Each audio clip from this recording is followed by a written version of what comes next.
Bulan yang disebut sebagai bulan persediaan, bulan persiapan untuk kita bertemu dengan bulan Ramadan. Dia ada 3 adik-beradik serangkai-rangkai. Bila sebut Rajab, dia tidak sempurna kalau tidak diikuti dengan Sya'ban dan juga Ramadan. Bila sebut berkenaan Rajab, menandakan kita ini semakin hampir kepada bulan Ramadan. Bahkan kalau kita nak melaksanakan, kita melakukan persediaan persiapan untuk Ramadan kita, dan tinggal hanya lebih kurang sebulan lebih ini, dikira sebagai terlambat. Kerana golongan salafus saleh, mereka persediaan untuk bertemu Ramadan adalah 6 bulan sebelum. 6 bulan sebelum Ramadan mereka dah melakukan persiapan dan persediaan. Imam Ibn Rajab Al-Hanbali dalam kitabnya Al-Ta'iful Arif menukilkan, iaitu adalah mereka yang di golongan salaf itu berdoa kepada Allah selama 6 bulan supaya disampaikan mereka pada bulan Ramadan. 6 bulan sebelum. Lalu Nabi SAW mengajarkan kita satu doa yang masyhur dan perlu untuk kita amalkan. Kerana baginda Nabi SAW sendiri berdoa dengan doa tersebut, Allahumma barik li fi Rajab wa Sya'ban wa balligh li Ramadan. Ya Rabb, berkatilah aku pada bulan Rajab dan Sya'ban, dan sampaikan aku kepada bulan Ramadan. Itu doa yang sunnah untuk kita ucapkan. Kalaulah baginda Nabi SAW itu sebagai Habibullah, kekasih Allah, pun berdoa dengan doa yang sebegitu, mohon kepada Allah diberkati bulan Rajab yang sedang dilalui ini. Begitu juga dengan bulan Sya'ban. Apatah lagi kita minta kepada Allah untuk disampaikan kepada bulan Ramadan. Kita tak tahu sampai ke tak sampai kita. Jumpa ke tidak kita pada bulan Ramadan. Maka yang paling penting bila masuk Rajab ini adalah persiapan dan persediaan. Di antara amalan yang paling banyak dibuat pada bulan Ramadan, selain daripada puasa dan juga qiyamul lail, sedekah dan sebagainya, adalah membaca Al-Quran. Sebab itu kalau bulan Ramadan kita nampak orang baca Quran di mana sahaja.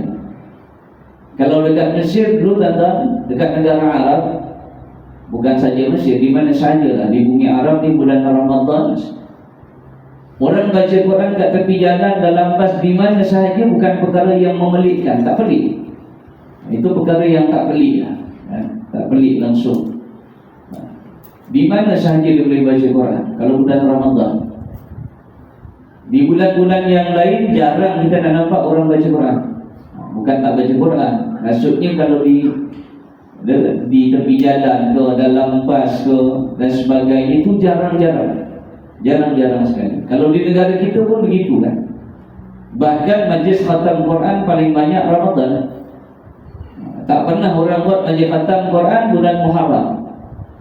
Masjid Surau An-Nur kalau buat majlis khatam Quran bulan Safar ke bulan Muharram, orang rasa beli.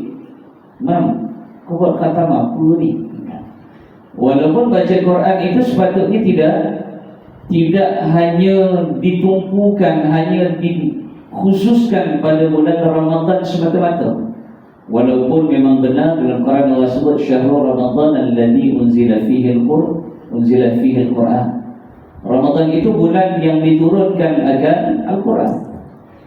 Mungkin atas dasar itu, bahkan ibadah dan amalan yang dilakukan pada bulan Ramadan, ibadah yang sunnah, baca Quran itu sunnah, maka diberikan pahala seperti orang yang melaksanakan ibadah yang wajib. Yang wajib Allah gandakan hingga 70 kali ganda, bahkan boleh bawa sampai 700 kali ganda. Itu khusus hanya pada bulan Ramadan. Mungkinlah sebab ramai orang baca Quran. Baik, sebab itu ulama kata Ramadan ini bulan peperangan. Kita nak pergi berperang. Kita hanya lebih kurang sebulan lebih ni, agak-agak cukup tak persediaan kita nak masuk Ramadan? Golongan salafus soleh, mereka melakukan persediaan persiapan 6 bulan sebelum. Ketika mana kita sambut Maulid Rasul, kita berselawat, ceramah sana sini kan.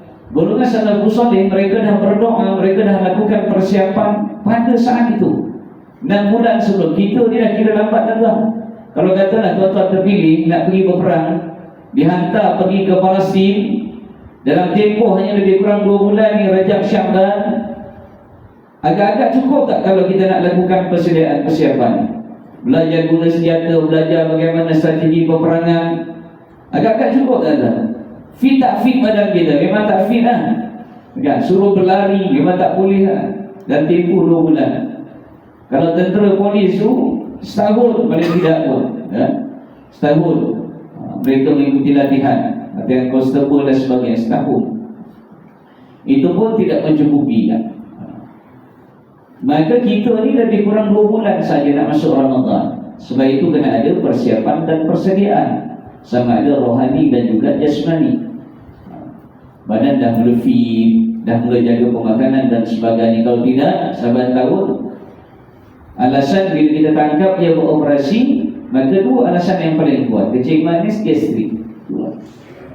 Yang ada kencing manis, ada gastrik, dah mula-mula kawal-kawal diri kan? Harapannya mudah-mudahan tak adalah daripada taman-taman negara sini yang kita tangkap pada bulan Ramadan. Begitu juga persiapan-persiapan yang lain. Begitu juga dengan persiapan Al-Quran. Jangan sampai kita jadi golongan yang sebagaimana baginda Nabi SAW peringatkan, kami qari'il Quran, berapa ramai di kalangan pembaca Quran, wal Quran yal'anuh, dan Al-Quran itu melaknati dia. Yang itu kita tak nak, kita baca Quran tapi Quran laknat kita. Sehingga ulama membahaskan Al-Quran itu melaknati kita. Kalau bahasa kita hari ini dia bagi kita celaka, celaka dia bagi. Kita duk baca Quran ni, tapi Quran tu bagi kita celaka. Sebab apa? Kerana kita tidak memenuhi, tidak melaksanakan hak-hak Al-Quran itu. Hak Al-Quran ada 3. Satu, adalah dibaca. Baca Quran berdasarkan kepada rukunnya. Apa rukun baca Quran? Setiap yang disebut sebagai ibadah pasti ada rukun. Solat ada rukun, pergi haji ada rukun, bayar zakat ada rukun, semua ada rukun. Disebut ibadah ni mesti ada rukun. Baca Quran pun ada rukun dia. Apa rukun baca Quran? Satu, baca Quran itu mestilah bertepatan dengan resam Osmani. Sebab itu Quran yang kita guna pakai itu Quran resam Osmani. Kalau dulu dianggap popular dengan resam Imla'i. Resam Imla'i itu luarnya tulis majid di biadan itu datang daripada Indonesia. Sebab itu kita di Kementerian Dalam Negeri yang buat semakan, kita ada panel lajnah penyemak. Maka Quran-Quran yang resam Imla'i tidak lagi dibenarkan. Ataupun bahasanya, kalau dah dia ada rukun, kalau dia tidak bertepatan dengan rukun, bacaan Quran itu bacaannya haram. Kerana apa? Kerana kita tak boleh baca Quran itu dengan resam Imla'i, kerana daripada sudut nahwunya tidak bertepatan. Daripada sudut penulisannya, daripada sudut nahwu bahasa Arabnya adalah tidak bertepatan. Dia mestilah bacaan itu dengan resam Osmani. Sebab itu dia ada perbezaan resam Osmani dan juga resam Imla'i. Resam Imla'i macam tulisan Jawi kita biasa, berbanding dengan resam Osmani. Resam Osmani ini dia kena dipelajari sedikit. Sebab kadang-kadang ada bacaan-bacaan yang khusus dalam riwayat Hafan Asim yang tidak ada pada tulisan tapi dia ada pada bacaan. Satu tadi, bacaan Quran mestilah resam Osmani. Lepas tu kalau ada Quran-Quran yang resam yang lama tu, resam Imla'i, boleh dihantar ke bahagian penyelidikan Jabatan Kamsam Video. Kita akan bahas ini, kita akan hapuskan, kita akan bakar, dan kemudian kita abu tu kita akan bawa pergi ke dasar laut. Kita akan ada setiap setahun dan ada 3 kali kita akan buat program pelupusan Al-Quran yang kemudian nanti kita akan bekukan dan kita akan pergi ke dasar laut. Biasanya kita bawa pergi ke Mersing. Kita akan ada di situ, nanti kita akan ada lupuskan di dasar laut di Mersing. Dan kita di Jabatan Agama pun kita ada tim selamat ni yang diketuai oleh Tuan Gu sendiri dan juga Datuk Mufti. Dia akan turun ke dasar laut untuk lupuskan Quran-Quran lama ni lah, Quran-Quran lama dan sebagainya. Satu, Quran Nusra Musman. Yang kedua, baca Quran itu mestilah dia ada guru, disebut bersanad. Al-Quran ini kena ada sanad. Kita kena belajar daripada guru yang mukti. Yang mana guru itu dia belajar daripada guru kepada guru kepada guru, yang akhirnya sampai kepada baginda Nabi Muhammad sallallahu alaihi wasallam. Kena cari guru lah. Dia kena belajar. Dia tak boleh pakai pen. Orang sekarang dia tak payahlah aku pakai pen, ada pen yang letak je kat Quran tu dia boleh bunyi kan. Tapi kalau dia baca salah, Quran tu tak boleh betulkan kan? Tak boleh. Orang yang dia belajar tanpa guru, gurunya adalah syaitan. Syaitan kata betul kau baca ni, betul kau baca. Lepas tu kena ada guru. Carilah guru kan? Kita dalam negeri Johor, kita ada lebih kurang 5,000 orang guru Al-Quran yang bertauhid dalam negeri Johor. Di dalam daerah Kulai, setakat hari ini kita ada lebih kurang 200 orang guru Quran yang bertauhid. Guru Al-Quran yang bertauhid. Dia mesti ada lesen lah. Dia macam bawa kita atas jalan raya pun, dia kena ada lesen. Dia juga mengajar ni pun dia kena ada lesen. Di mana-mana setiap negeri mesti ada tauhid masing-masing. Yang ketiga, rukun bacaan Quran itu mestilah bertepatan dengan nahwu. Dan ni lah bertepatan dengan nahwu bahasa Arab. Sebab itu sedikit lah kita kena tahu berkenaan dengan bahasa Arab sedikit. Ada orang yang dia memang tak mahir bahasa Arab, tapi dia belajar berkenaan dengan ilmu tajwid. Jadi dia tahu, dia faham lah. Kalau disebut kalimah isim, kalimah fa'il, berkenaan dengan bacaan-bacaan khusus dalam riwayat Hafan Asim, ada iltiqaq sakinain berkenaan dengan isma, merawu, ibdal, tashil, bacaan-bacaan yang khusus dalam riwayat Hafan Asim ini. Dia kena dipelajari. Dia tak ada pada tulisan, tapi dia ada pada bacaan. Sebab itu bulan Ramadan ni bulan yang ramai tadarus Quran, bertadarus. Ramai tadarus boleh tak tadarus? Boleh. Kalau ada di kalangan yang duduk dalam grup tadarus ni, mereka yang ada kemahiran dalam ilmu tajwid, salah dia mampu untuk membetulkan. Satu, ada yang membetulkan. Yang kedua, yang dibetulkan tu dia jenis yang boleh terima berlapang dada. Dia kena berlapang dada lah. Bukan saja ada yang menegur, bahkan yang ditegur itu pun dia kena terima. Dia tak boleh sekali, 2 kali, 3 kali tak payahlah tinggal depan imam dan Pak Bilal berdua dia akhirnya tak ada dosa. Boleh sebab kita kena elakkan diri kita daripada tadi yang disebutkan oleh baginda Nabi sallallahu alaihi wasallam, iaitu ada golongan yang bila mana dia baca Quran, Al-Quran itu melaknatinya. Harapan kita dapat perbaiki bacaan Al-Quran kita lah, insya-Allah. Baik, malam ni kita akan lihat, bermula malam ni kita akan lihat dalam surat tajwid ini, kita akan lihat bacaan-bacaan khusus dalam riwayat Hafan Asim.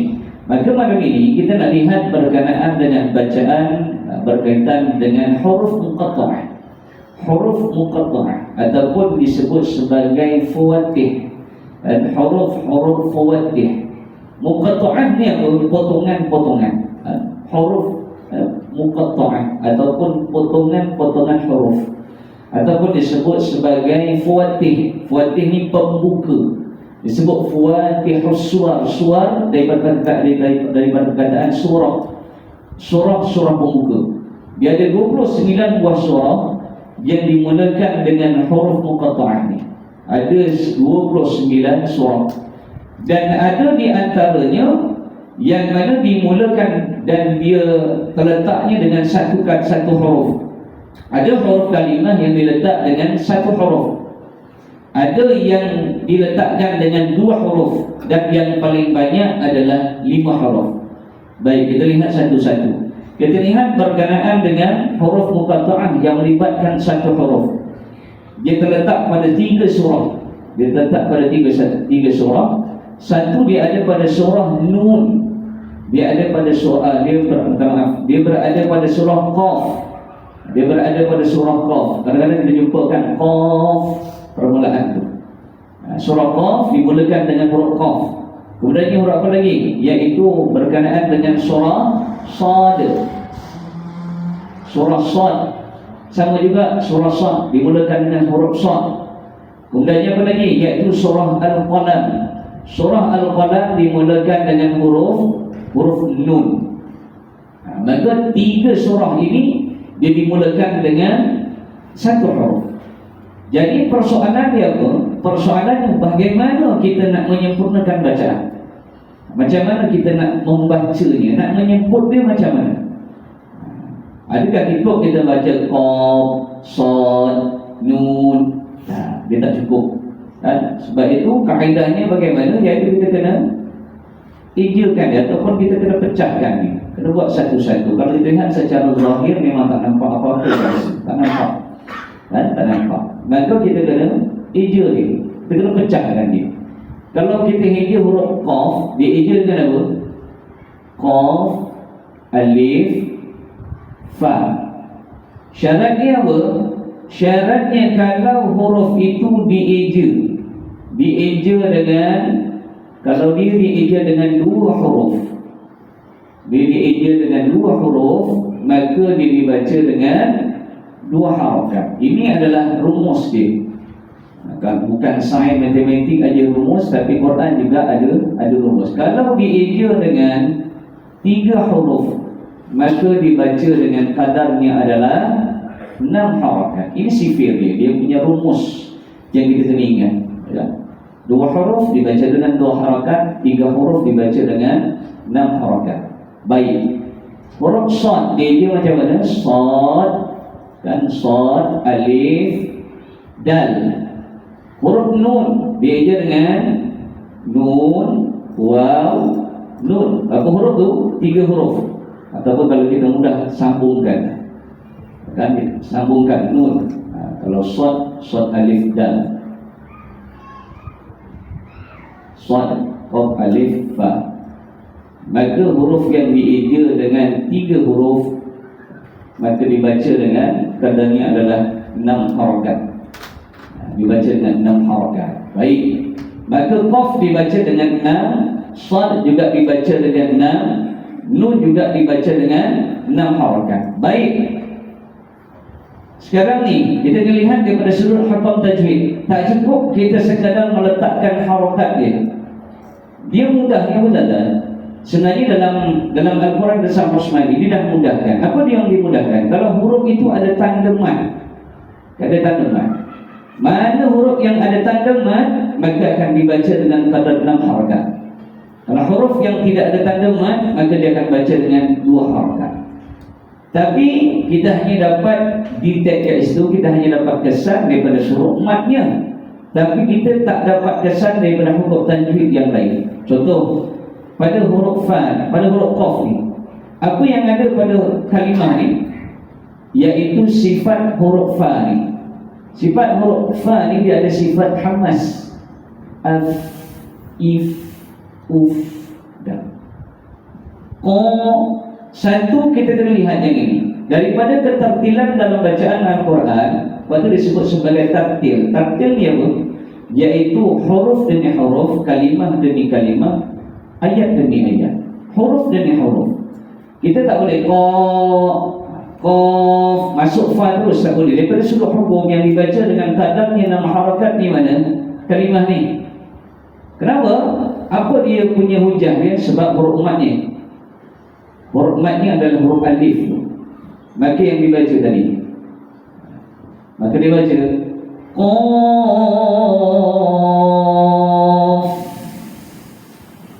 Ada sifat hamas kat situ. Lepas tu dia tak boleh baca Qaf. Kalau Qaf dia jadi Pa. Dia jadi huruf apa? Dia jadi huruf Fa titik 3. Itu Qaf. Ini adalah huruf Fa. Kan? Qaf. Ada sifat hamas pada huruf Fa. Baik. Huruf Shad. Shad.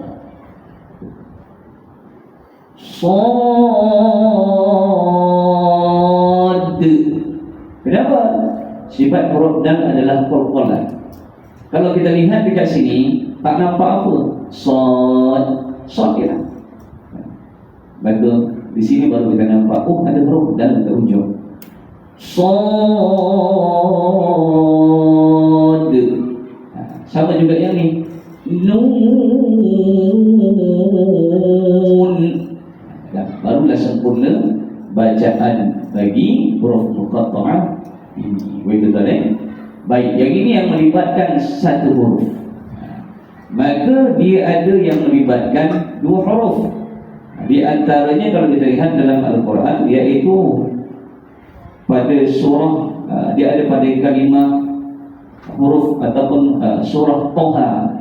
Toha ni mudah lah. Huruf To dia macam mana To? To alif. Maka tadi apa sifatnya? Dua huruf, dua harakat. To. Ha alif. Dua. Maka dua. Tak ada masalah. Toha. Selesai. Dia tak ada masalah. Toha. Kemudian apa lagi? Iaitu surah Tasin dalam surah An-Naml. Tasin. Sama juga. Kan? Jadi kan dia Tasin. To dibaca dengan dua harakat. Sin baca dengan berapa? 6 harakat. Sebab diija dengan 3 huruf. Sin, ya, nun. 6 harakat. Tasin 2, 6. Selesai. Apa lagi? Iaitu dia ada pada surah yang biasa kita baca malam Jumaat. Surah apa? Surah Yasin. Sama juga. Ya, 2 harakat. Sin dibaca dengan 6 harakat sebab 3 huruf. Yasin. Baru sempurna. Dia tak boleh baca Yasin. Ada boleh? Tak boleh.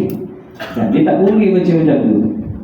Kerana bila sebut Quran, dia tak lari daripada hukum tajwid. Mempelajari Al-Quran hukumnya adalah fardu kifayah. Tapi membaca Al-Quran secara bertajwid hukumnya adalah fardu ain. Nak tak nak dia kena belajar. Yasin 2, 6. Begitu juga pada kalimah Hamim. Ini paling banyak. Dia ada pada surah Ghafir, surah Asy-Syura, surah Az-Zukhruf, surah Ad-Dukhan, surah Al-Jathiyah, surah Al-Ahqaf. Pada kalimah Hamim, eja ha alif kan dia mudah. Berapa? 2 harakat. Mim ya mim. Berapa harakat? 6. Hamim. Selesai kan? Kalau yang melibatkan 2 huruf. Baik, kita pergi lagi yang melibatkan 3 huruf. Yang biasa kita baca suratul Baqarah, dalam surah Ali Imran, surah Al-Ankabut, surah Ar-Rum, surah Luqman, surah Sajadah. Alif lam mim. Baik. Huruf alif dalam Quran, huruf alif. Ini alif. Alif ini dia tidak boleh menerima sebarang tanda. Itu syarat alif. Dalam Quran, alif tidak boleh menerima sebarang tanda. Dia bujang sampai ke tua ni. Dia tak boleh terima tanda. Tak boleh. Yang boleh menerima tanda ni apa? Yang boleh menerima tanda adalah Hamzah.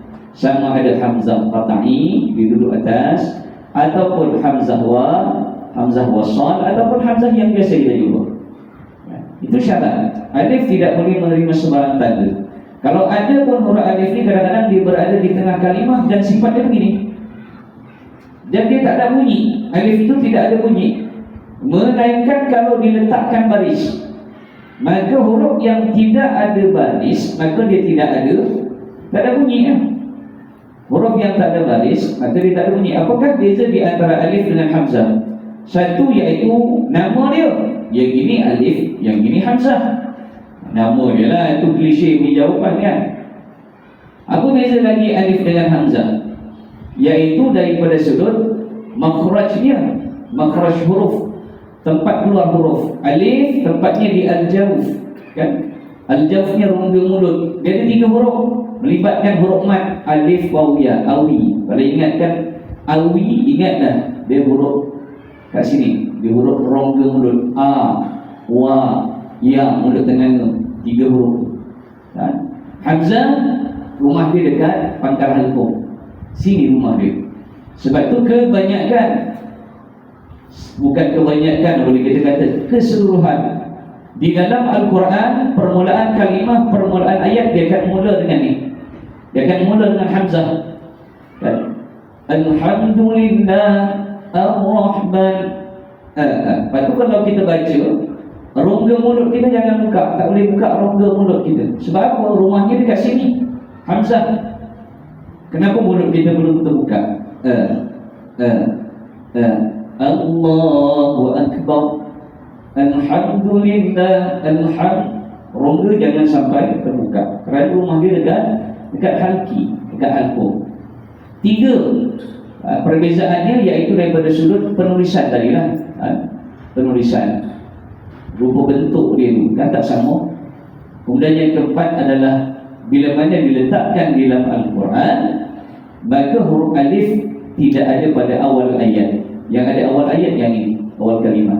Melainkan tadilah huruf-huruf muqatta'ah, huruf-huruf fawattih, kan alif lam mim, alif lam ra, alif lam mim sad. Sebut alif. Sebab dia tidak ada tanda. Mana ada tanda? Kita tengok dalam surah Al-Baqarah permulaan. Mana ada tanda? Tak ada tanda. Bila huruf yang tidak bertanda, maka dia tidak ada, maka tak ada bunyi. Alif ni tak ada bunyi, dia tidak boleh berbunyi, melainkan diletakkan tanda. Sebab tu dalam apa? Dalam Iqra tu, dalam Iqra tu kan, Iqra 1, Iqra 2 dan sebagainya, diletak letak tanda. Baru bunyi a i u, baru bunyi. Tapi kalau dia apply dalam Al-Quran, alif ni memang tak ada. Yang ada adalah Hamzah. Baik. Pada kalimah tadi, alif lam mim. Alif tu tetap disebut sebagai alif lah. Alif tetap tak ada beza. Maka dalam Quran, di atas lam ada tanda mad, di atas mim ada tanda mad. Nandakan apa? Lam dibaca dengan nam, mim juga dibaca dengan nam. Baik, sekarang kita nak lihat. Alif tetap dibaca dengan alif. Alif tetap alif lah. Kemudiannya huruf lam dieja dengan lam alif mim. Kemudiannya mim ya mim. Sekarang kita lihat kat sini. Lam dibaca dengan 6 harakat, mim juga dibaca dengan 6 harakat. Lihat syarat dia. Syarat dia takkan lari. Baik, sekarang apa lagi kita nak lihat? Kan lam alif mim mati di atas lam, mim ya mim mati bawah mim. Sekarang apa lagi yang berlaku? Di sini dia ada pertemuan mim mati bertemu mim.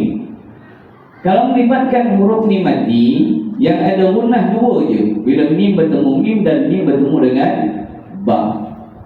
Di sini ada mim bertemu mim, idgham mislain shaghir. Idgham mislain kat sini. Maka bila mim bertemu mim, dia ada gunnah. Dia ada dengung kat sini. Dia ada dengung ataupun gunnah disebut. Dia ada dengung kat sini. Lepas tu bila tak boleh baca alif lam mim, tak boleh. Alif lam mim tak sempurna. Maka kita baca alif lam mim. Ada gunnah kat sini. Mim bertemu dengan mim, biasanya ada idgham mislain. Alif lam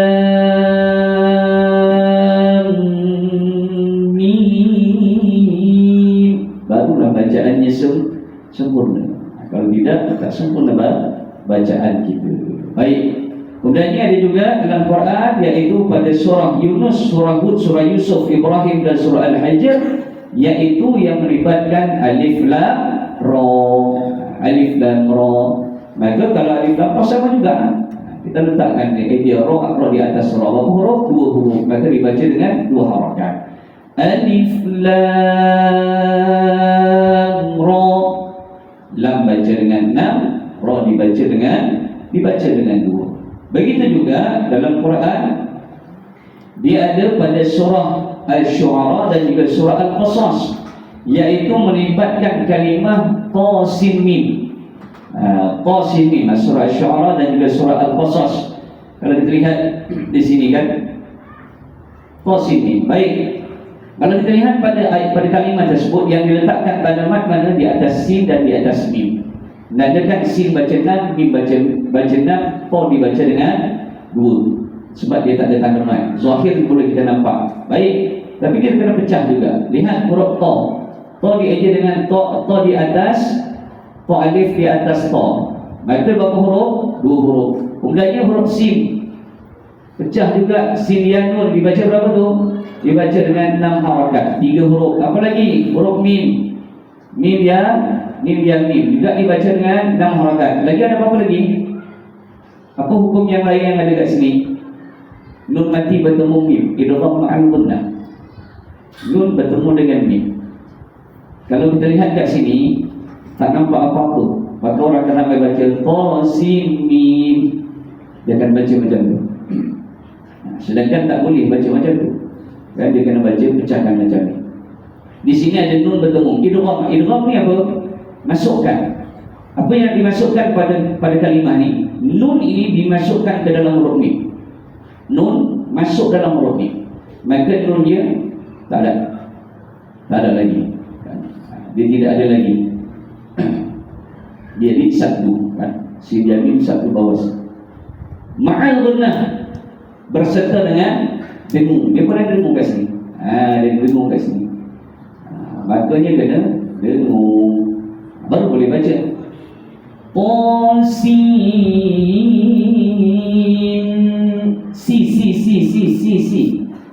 Nunnya dah tak ada lagi dah. Nunnya dah idgham dah dia. Dia dah masuk pada mim dah. Dia dah masuk.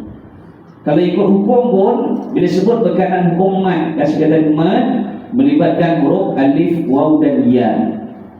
Maka yang dibaca dengan apa? Dengan 2, 4, 6 harakat itu lah di sini. Sama juga kalau kita baca suratul Fatihah, Alhamdulillahirabbil alamin, mim alami. Yang dibaca dengan 6 harakat mana ni? Tutup dulu. Ketakhiran dalam bacaan itu sebut fasih. Alhamdulillahirabbil alamin, mim. Nunnya ni jadi panjang, kan? Dia hanya pada sifat nun saja. Melainkan kalau nun ni ada gunnah, kalau dia ada tanda satu, nun ni tak ada tanda satu, maka dia pada sifatnya sahaja. Alami, dia kena kontrol guys. Bismillahirrahmanirrahim. Rahim sama juga, kan? Yang dibaca dengan nam ini Rahim, baru masuk ini. Kalau dia blend jadi satu, Rahim, mim panjang dia punya, gunnah itu jadi panjang. Baik, maka kita lihat pada kalimah ni. Qasim.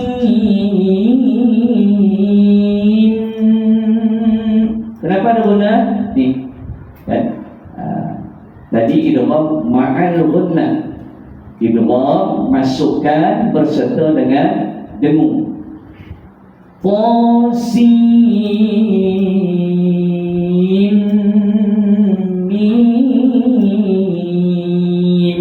Barulah sempurna bacaan ni, kan? Itu tuan ini kalau yang melibatkan tiga huruf. Baik. Kemudian kita lihat lagi yang melibatkan 4 huruf.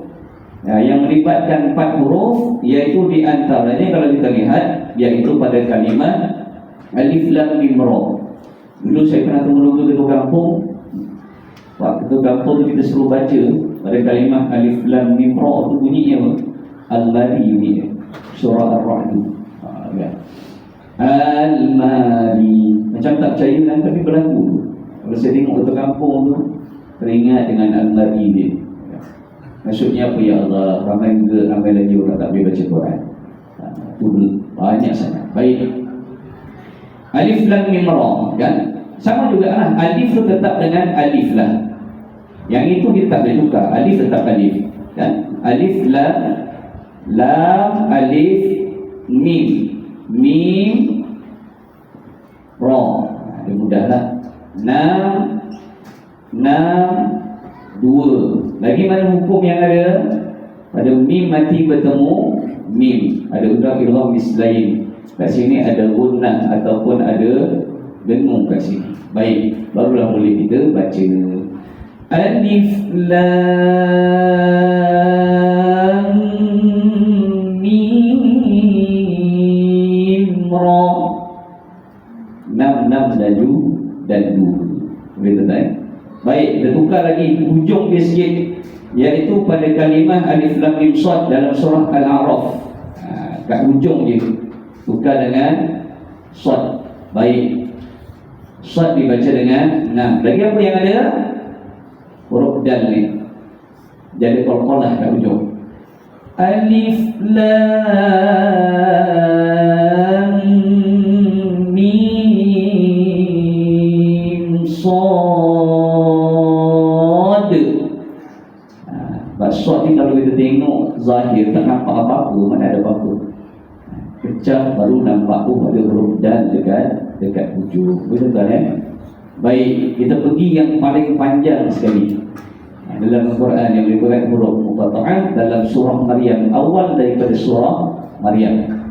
Kita baca kaf ha ya ain sad. Satu lagi soalan yang biasa kita akan bagi. Kaf ha ya sad. Ada tak baca? Ada, saya temu dua tak. Penjawab awam dan negeri Johor tu, satu kampung macam tu, kaf ha ya sad. Yang PKU sama juga. Ramai kan. Dulu PKU kalau nak ambil staff yang sport, yang tiada sport, yang tiada sukan. Sejak 2 minggu ni PKU yang boleh baca Quran. Sebab kat dalam PKU tu Johan tilawah Quran peringkat antarabangsa dah berpindah ke PKU. Puan Hajah Azrah Ayub sebagai dia punya perancang bandar, pegawai perancang bandar. Maka dikuatkan berkenaan dengan ilmu agama, asyik sukan je kan, maka dia tukar kepada bacaan Quran.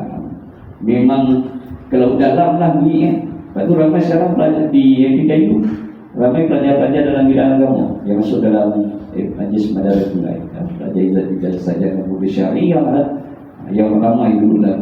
Baik, kaf ha ya ain sad sama jugalah, kita pecahkan satu-satu, pecahkan dia.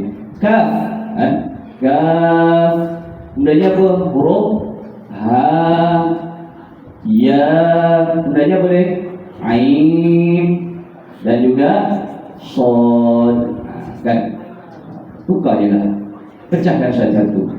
Kaf 6, 3 huruf, ha 2, ya 2, ain 6, sad 6 kan. Setiap satu ni dibaca dengan kiraan tadi lah, dengan sifir dia. Kemudiannya ada apa lagi dah? Iaitu nun mati bertemu sad. Hukumnya ikhfa. Kat sini ada ikhfa. Kat sini ada gunnah, ada dengung kat sini. Ada dengung. Sama juga huruf dal kat ujung ada qalqalah. Ain kat sini ada hukum lin kat sini. Lin. Orang kalau nama lin, orangnya lembut. Sebab lin tu lain tu maksudnya lembut. Lin ni hukumnya lembut kan. Kalau orang nama lin kasar, pelik kan. Kalau yang belum ada isi nama lin, kena cari nama lin lah. Orang rumah saya nama lin, Ustaz Ziman tak apa. Maka lin dia lembut orang. Baik. Ain. Baik, maka barulah kita boleh baca dekat sini kan. Di sini juga ada sifat hamas. Huruf fa ni ada hamas, alf kan. Mari kita baca satu-satu. Yang ini dia perlukan nafas yang panjang ni. 6 campur 2, 8 campur 2, 10 campur 6, 16 campur 6, 22. Kat sini ada dengung 2 harakat, 24. Semua sekali kat sini ada sifat hamas lagi. Lebih kurang 25 saat. Nafasnya tu kena ada 25 saat. Dia perlukan nafas yang sangat panjang ni. Kalau tak punya nafas yang panjang, maka dia tak boleh sempurna bacaan ni. Tak boleh sempurna. Maka kita baca. Tarik nafas panjang-panjang. Baca surah Maryam ayat pertama, kena tarik nafas panjang-panjang. Dia tak boleh baca kaf ha ya ain sad, tak boleh. Tarik nafas. Kaf ha ya ain sad,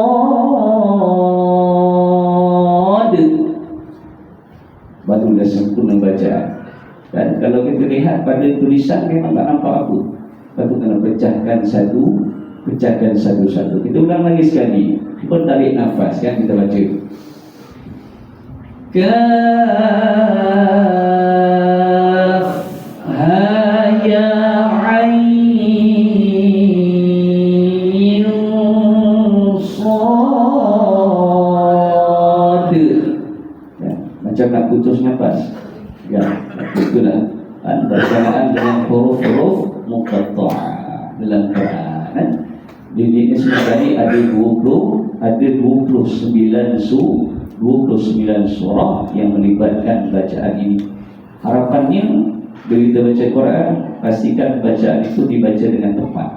Bacaan itu dibaca dengan tepat. Kita tak nak sebagaimana yang disebutkan tadi lah, kami qari'il Quran wal Quran yal'an. Bahkan dalam hadis qudsi juga Allah Subhanahu wa taala berfirman, Inna Allah Ta'ala yuhibbu an yaqra'al Quran kama unzila. Sesungguhnya Allah Subhanahu wa taala yuhibbu, suka akan orang yang membaca Al-Quran itu bertepatan sebagaimana ia diturunkan. Huruf-huruf muqatta'ah ini juga disebut sebagai ayat-ayat mutasyabihat. Ayat mutasyabihat ni dia tidak boleh ditafsirkan, tak boleh ditakwilkan secara terus, tak boleh. Dia perlu perbahasan. Begitu juga dengan huruf muqatta'ah ni. Bahkan para ulama juga tak ramai yang berani untuk membahaskan berkaitan huruf muqatta'ah, kerana Allah Subhanahu wa taala sahaja yang lebih mengetahui ketepatan berkenaan dengan makna pada setiap kalimah-kalimah ini. Harapan yang mudah-mudahan insya-Allah kita bertemu lagi dalam pertemuan akan datang, dapat perbaiki sedikit demi sedikit. Kita nak sentuh pada bacaan-bacaan khusus dalam riwayat hafal nasib yang dia tidak ada pada tulisan tapi dia ada pada bacaan. Wallahu a'lam bissawab. Aqulu qouli hadza wa astaghfirullahal azim li wa lakum wa billahi taufiq wal hidayah. Wassalamu alaikum warahmatullahi wabarakatuh. Allahumma arhamna bil Qur'an waj'alhu lana imaman wa nuran wa hudan wa rahmah. Allahumma dhakkirna minhu ma nusina wa 'allimna minhu ma jahilna warzuqna tilawatahu ana al-layli wa atrafan nahar waj'alhu lana hujjatan ya rabbal alamin. Alhamdulillah.